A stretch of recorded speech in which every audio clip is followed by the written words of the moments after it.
Hello guys, there we have a Nokia C21 Plus, and today I will tell you how you can remove a notification and any other virus on this phone.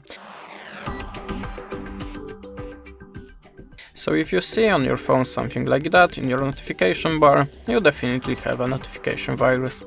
So we can try to remove it without downloading any app by clicking on the desired web browser and click App Info. Now go to Storage and Cache and choose the Clear Storage. Now click here to clear all data from your web browser. Now you can do it.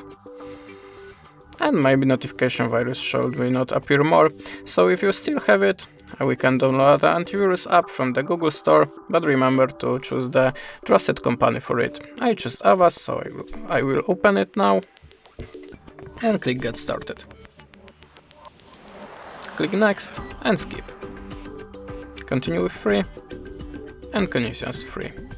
Now click here and add any permission.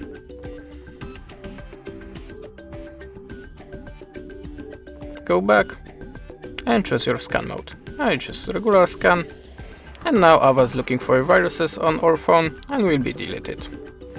And that's it. Thanks for the watching, leave us a subscribe and a comment, be safe, and goodbye.